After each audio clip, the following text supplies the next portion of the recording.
Hi all, this is Allmighty and welcome to this video. In this video we are going to be covering something simple. So an endgame where we have a minor piece against a pawn. And the idea behind this endgame is to actually go for a draw. Because as I've said previously, bishop or a knight aren't enough to checkmate the opposite king.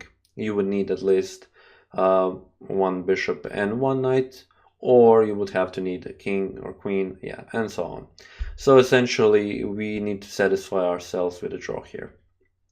Okay, so first, let me show you an endgame where we have a bishop. This is pretty simple because what we want to do is put the bishop so that it is eyeing the dark square, for example, for a dark square bishop, which the pawn can go to. So in this case, this is f2, but of course, even if the pawn was far back, just put the bishop so that he is eyeing one of the squares where he can actually capture the pawn. And this way, by staying on this diagonal and eyeing this square, the pawn cannot move, and this is essentially a drawn endgame. We can even bring the king closer, but now when he comes here, we just capture, and this is a draw. Okay, so yeah, this is a first position and a rather simple one. The positions with the knights are much more interesting. Just one more thing, if we wouldn't play somewhere like if for example the bishop was on g5, then it would be winning for black because you cannot find a way actually to prevent him to pushing. Bishop to e3 doesn't work. And if the pawn was already on f2 in this case, then he can just push the pawn and we are not in time to make it to actually capture them. But those are rather fairly simple stuff. Let's just move on. To draw with the bishop, this endgame is, yeah, pretty much straightforward. So okay, now we have the knights. And first we are going to be covering cases where we have, okay, actually one case where we have a border pawn for the black. So here knight is also on the border, and one good thing to say here is it's best to have the knight in front of the pawn. So definitely in front of the pawn, not in the back. I mean, those endgames are drawn as well. Of course, in some situations where the pawn is already far away, there could be, but most of those situations where the pawn is far back or pretty decent amount, so probably somewhere on the 5th or 6th rank, are also drawn. Here, when you have the knight in front, it's an easy drawn endgame. I also put the king far away from the battle, so I can show you that just with the knight you can draw this endgame. So pushing the pawn here doesn't work because we just capture it. Pretty straightforward. So we go ahead with the knight, with the king, so that we can actually try and scare away this lonely knight. Sorry. King to b3. Knight d3 in that case, so why knight to d3? Doesn't really make sense to play knight d1 or anywhere here because he can capture knight to d1, then he can just push the pawn, and yeah, it is actually winning for him because I don't think white can make it in time. This knight on d3 is actually eyeing c5, which then, if he pushes a4, forks the king and the pawn.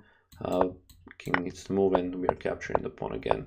So the idea here is to actually jump around these squares, and black king cannot cover all of them, unfortunately for him.